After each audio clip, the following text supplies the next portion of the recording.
Over my lifetime, I've been on 112 cruises, boarded more than 500 flights, and last year alone, I spent 82 nights in hotels. At this point, travel isn't a hobby, it's data.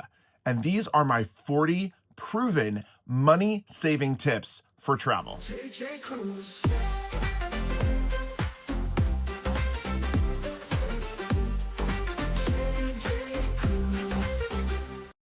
Hey everyone, what's up? This is Jordan with JJ Cruise. Thank you so much for clicking into the video today. Well, today I'm going to give you my 40 money saving hacks. Your finances are important and drive every decision that you make in your life. And it definitely drives what you do and where you go in terms of travel. A lot of times when you see content creators making videos like these, you often think, they just must be a millionaire and that's how they're able to travel so much.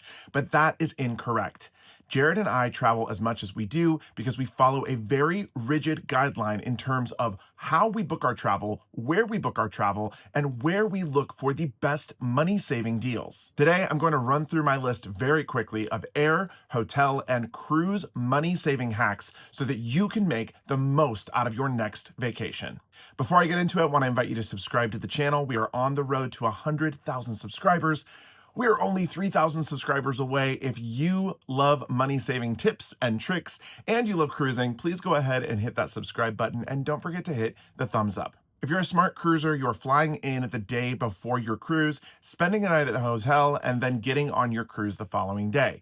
So I'm going to give 3 segments of tips here, or 3 buckets. One is going to be for air, one is going to be for hotel, and the last one is going to be for cruise. And I'm going to try and do this as quickly as possible. Let's kick this off with number 1. The best day to book your airfare is on Tuesday or Wednesday of any given week. If you're shopping for airfare for your upcoming trip, make sure to look and book on Tuesdays and Wednesdays. Number 2, the cheapest days to fly are always Tuesdays, Wednesdays, and Saturdays. On average, these days tend to be 10 to 15% less than the other days of the week. Number 3, avoid flying on a Sunday. Sunday is by far the most expensive day of the week to fly. Number 4, this is one of my favorite, use Google Flights to track all of your flight prices that you're looking to book in the upcoming months.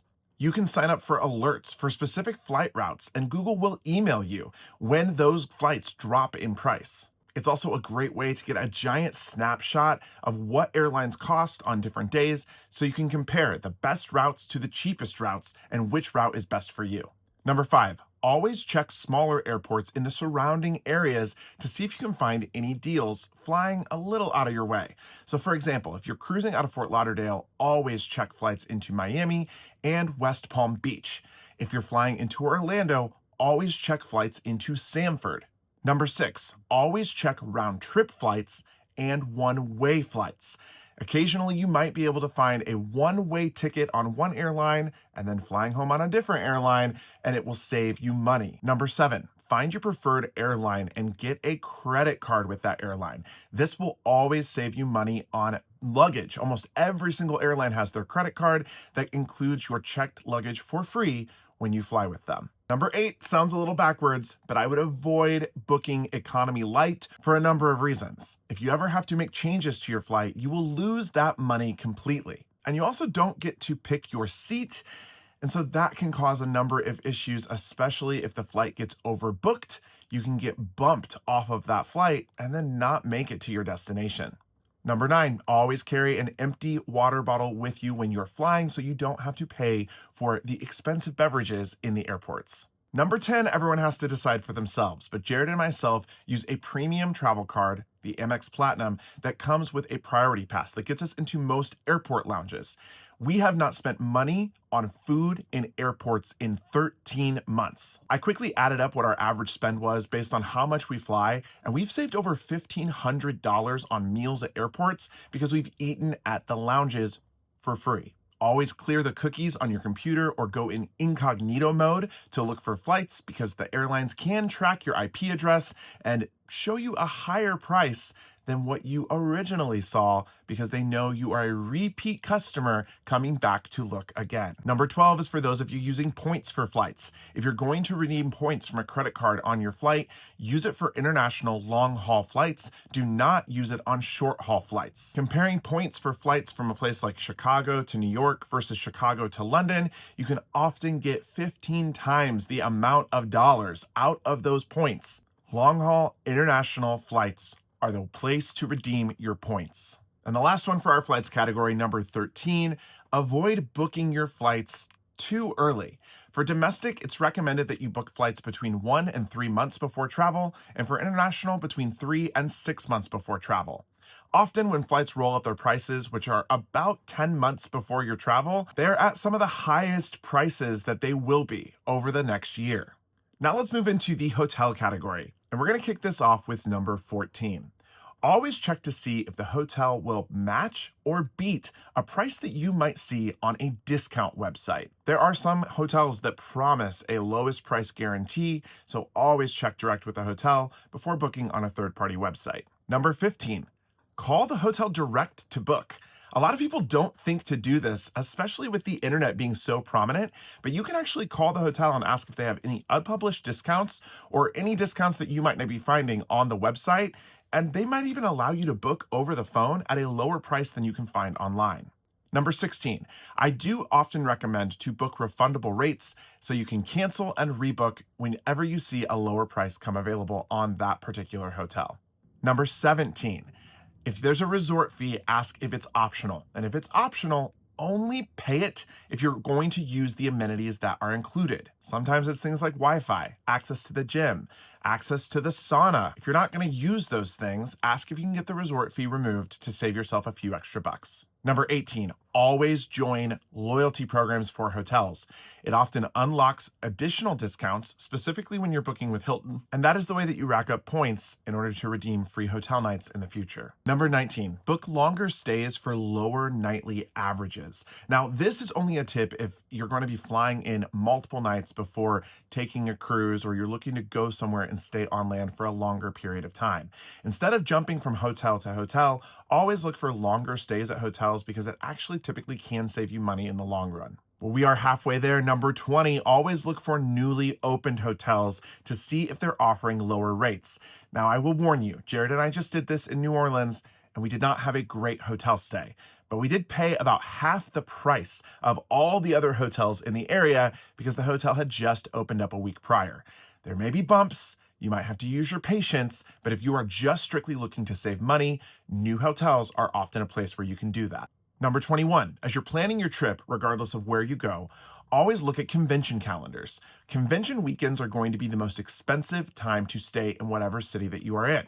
For example, in Fort Lauderdale, there's multiple large boat conventions throughout the year.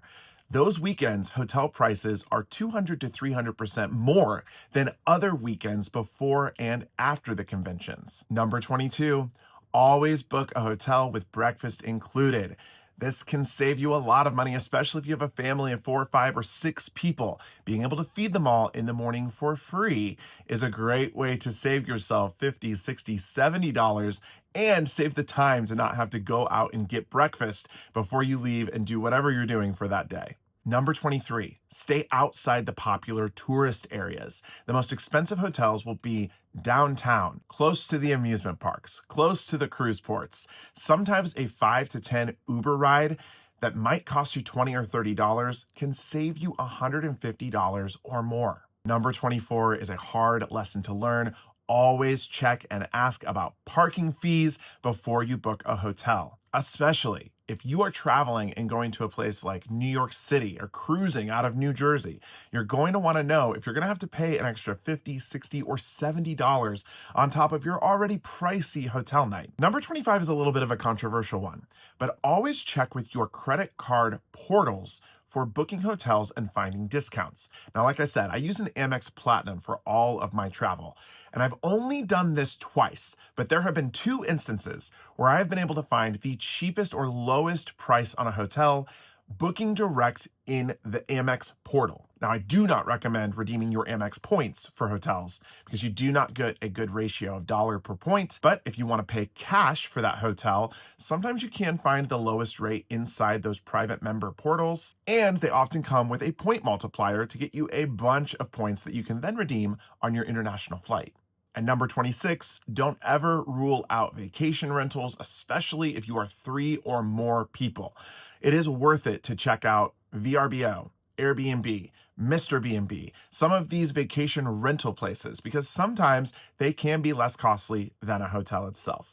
But always look for hidden fees wrapped up in vacation rentals, because vacation rentals are notorious for charging you a $50 cleaning fee that maybe you didn't expect. Now let's move on to our final bucket, and that is cruise travel. Number 27, the best time to book your cruise is as soon as itineraries drop. There used to be this thing that we would talk about called last minute deals and last minute cruises. They still exist, but they are very, very rare with how popular cruising is right now. Booking early is typically going to give you the best price on your cruise, and it's going to give you the best cabin selection as well. Number 28, some of the cruise lines will allow you to reprice your cruise if the price drops.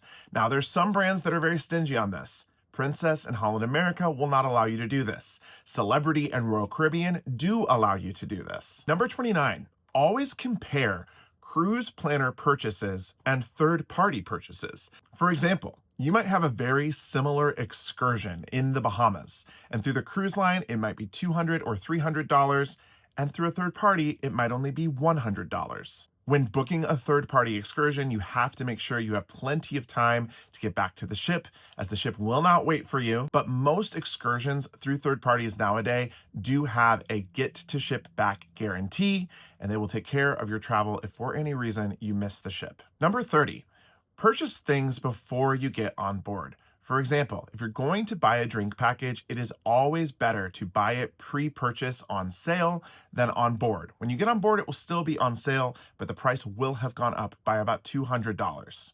Number 31, consider interior cabins on port-heavy itineraries. A lot of times people must have a balcony, but if you have a port every single day, you might never step foot out on that balcony. So an inside will save you a lot of money. Number 32, always use a travel agent. Travel agents sometimes have unpublished discounts that you can't see online. Now, this is itinerary and cruise line specific. It's not for all cruises out there, but Jared and myself do get special deals often with Royal Caribbean and Celebrity. So don't forget to head over to jjcruise.com and fill out our booking inquiry form there if you are looking to book your next cruise. Number 33, avoid school breaks if you can. Now, for families with little ones, this is not something that is possible. But if you are a couple of adults looking for the best time to travel, I can tell you right now, the worst months to travel are June, July, August, and over holidays. The prices are going to be the highest that they'll be all year, and the ships will be completely packed. Number 34, always consider repositioning cruises. They tend to be 15 to 20% less, especially when you break it down by day. And if you have the extra time to take off, repositioning cruises can typically take you someplace really cool, like to Europe. Number 35, skip specialty dining packages and eat lunch in specialty restaurants. This works especially well on Royal Caribbean. Typically, you can get a very similar menu for lunch that you would get to dinner, but the price is going to be cut in half. Number 36, if the cruise line allows it and you want to skip the drink package, don't forget that most cruise lines allow you to bring 1 bottle of wine per person, max 2 bottles per cabin, and you can drink that while on board. One caveat, make sure that there's not a corkage fee if you bring that wine bottle into the main dining room or a specialty restaurant. You will have just completely negated saving your money. If onboard credit comes with your cruise package, use it very strategically. It will save you money to use your onboard credit towards things like gratuities or Wi-Fi versus a t-shirt and sunglasses from the gift shop. If you're truly trying to save money, use it towards something that you have to buy versus something that you may just want.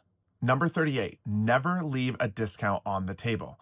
This includes military discounts, senior discounts, EMT and hero discounts, loyalty discounts, or even discounts for your state of residence. A good travel agent is going to ensure that all of these discounts get into your booking up front. So that's another point for using travel agents when you're booking your cruise travel.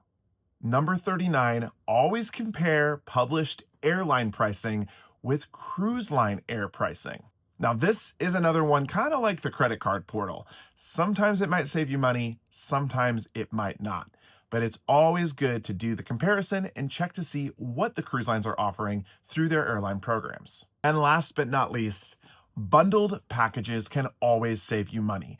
Whether this is Princess Plus, Princess Premier, Holland America's Have It All, or Celebrities All Included, always make sure to compare package pricing to non-package pricing if you're someone that's going to buy all the extras like drinks and Wi-Fi. Well, that was my top 40 money-saving hacks or money-saving tips for air, hotel, and cruise travel. Let me know in the comments below what ones surprised you, what ones you didn't know about, or if you have extra ones that I didn't include in my list, please drop them down in the comments below. And again, if you're looking for a travel agent, don't forget to head over to jjcruise.com. We are more than happy to work with you on your upcoming cruise. That was it for today. Thank you so much for watching. My name was Jordan. This is JJ Cruise. And until next time, see ya.